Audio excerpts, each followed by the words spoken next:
দুদিন পর 10 জানুয়ারি সকালে ব্রিটিশ প্রধানমন্ত্রীর দেয়া বিমানে তিনি নামেন দিল্লিতে। সেই অবিশ্বাস্য সকাল। পালাম বিমানবন্দর, 8টা বেজে 10 মিনিট। ব্রিটিশ প্রধানমন্ত্রীর রূপালী কমেট বিমান ধীরে ধীরে এসে সশব্দে সুস্থির। তার শব্দহীন কর্ণভেদী নীরবতা। সিঁড়ি লাগল, খুলে গেল দ্বার।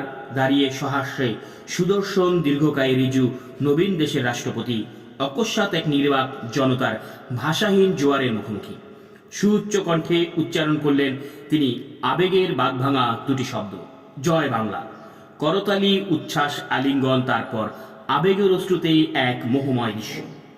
সেই দিন বিমানবন্দরে হাজারে গণ্যমান্য মানুষের ভিড়েও জলজলে স্মৃতি হয়ে আছে গাঢ় ধূসর বর্ণের গলাবদ্ধ স্যুট আর কালো ওভারকোট পরিহিত নবীন দেশের এই রাষ্ট্রপ্রধানের ছবি। শীতের হিমেল হাওয়ায় অসংখ্য সম্ভাষণ আর আলিঙ্গনে তার ঘন কালো চুল কিছুটা অবিন্যস্ত।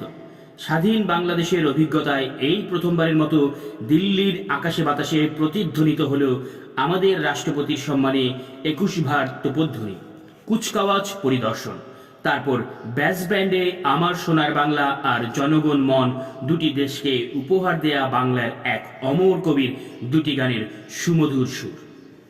বিমানবন্দরে তার আনুষ্ঠানিক ভাষণে তিনি ভারত এবং ভারতবাসীকে ধন্যবাদ জানালেন। আমার এই যাত্রা বাস্তবায়নের প্রচেষ্টায় আপনারা অক্লান্ত পরিশ্রম করেছেন বীররচিত আত্মত্যাগ। তিনি স্মরণ করলেন তার দেশবাসীকে। আমার মানুষের কাছ থেকে যখন আমাকে ছিনিয়ে নেওয়া হলো তারা কেঁদেছিল, আমি যখন কারাগারে তারা চালিয়েছিল সংগ্রাম, আজ আমি যখন ফিরছি তারা বিজয়ী। তিনি বললেন, এই যাত্রা অন্ধকার থেকে আলোয়, বন্দিত্ব থেকে স্বাধীনতায়, নিরাশা থেকে আশায়। 9 মাসের ব্যবধানে সেই সময়টুকুতে আমার মানুষ শতাব্দী অতিক্রম করেছে। এই বিজয়কে শান্তি, প্রগতি আর উন্নতির পথে চালিত করতে আমি ফিরছি। এই সান্ত্বনায় ফিরছি যে অবশেষে অসত্যের উপর সত্যের, উন্মাদনার উপর মঙ্গলের হয়েছে জয়। বক্তৃতার সময়ে শেখ মুজিবের অশ্রুসিক্ত চোখ, সেই অশ্রুতে মিশেছিল ভালোবাসা, গর্ব আর আনন্দ।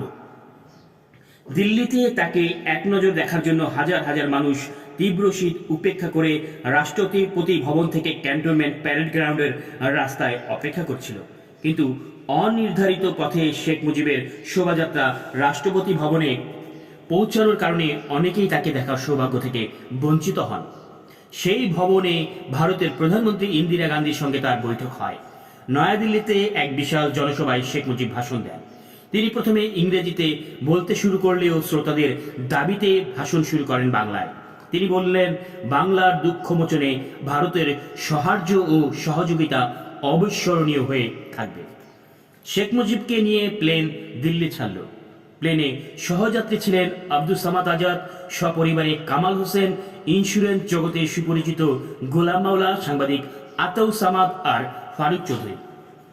71-এর যুদ্ধকালীন পুরো 9 মাস টিক্কা নিয়াজি, ইয়াহিয়া ভুট্টু, মোনায়েম খাঁর সাথে পাকিস্তানি সামরিক জান্তার দালাল হিসেবে ডক্টর কামাল হোসেনের নামটিও স্বাধীন বাংলা বেতার কেন্দ্র থেকে ঘৃণা ভরে বারবার উচ্চারিত হয়েছে।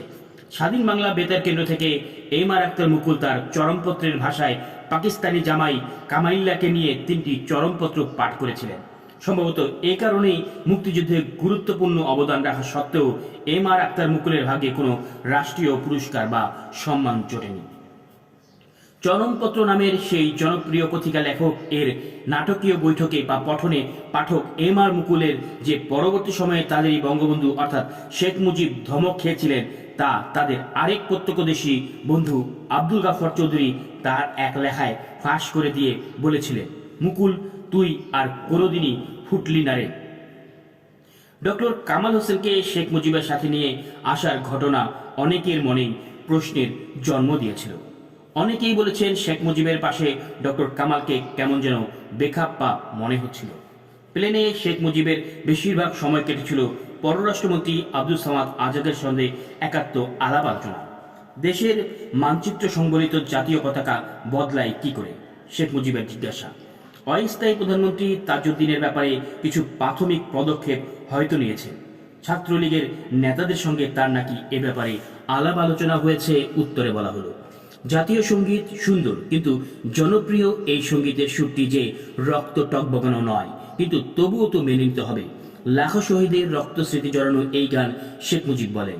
জাতীয় সঙ্গীত তিনি মেনে নিয়েছিলেন কিছুটা দ্বিধা নিয়ে। বিমানে শেখ মুজিবের সহযাত্রী বিবিসি সংবাদদাতা আতৌ সামাদ জানান, ঢাকা এয়ারপোর্টের আকাশে বিমানের জানালা দিয়ে বাইরে তাকিয়ে অসংখ্য মানুষ দেখে শেখ মুজিব কেঁদে ফেললেন। বললেন, এত মানুষ এসেছে আমাকে দেখতে, এরা আমাকে এত ভালোবাসে, কিন্তু আমি এদের খাওয়াবো কি করে? এ কথা কেন বলছেন? আতৌ সামাদ প্রশ্ন করেন। পাকিস্তানিরা সব খাদ্য গুদাম পুড়িয়ে দিয়েছে, দেশে তো খাবার নেই। এ কথা কিভাবে জানলেন? আমরা তো বাজারে চাল দেখে এসেছি। আমাকে যে ঢাকা থেকে লন্ডনে ফোন করে জানালো। শেখ মুজিব বিস্মিতভাবে বললেন, দেশের নেতা দেশে ফেরার আগেই তাকে ভয় দেখানো হয়েছে যে সদ্য স্বাধীন দেশ ও জাতি ভীষণ বিপদের মধ্যে পড়েছে, কাজেই সাহায্য চাইতে হবে বহির্বিশ্বের কাছে। বস্তুতপক্ষে সরকারিভাবে আন্তর্জাতিক দরবারে সাহায্য চাইবার বিষয়ে আওয়ামী লীগ নেতারা সিদ্ধান্ত নিয়েই ফেলেছিল। এই সাহায্য চাইবার নীতি ও ধরন নিয়ে উচ্চ পর্যায়ে নেতৃত্বের মাঝে বিভ্রান্তি শুরু হয়ে গিয়েছিল খুব তাড়াতাড়ি। দিল্লি হয়ে শেখ মুজিব বাংলাদেশে ফিরেছেন।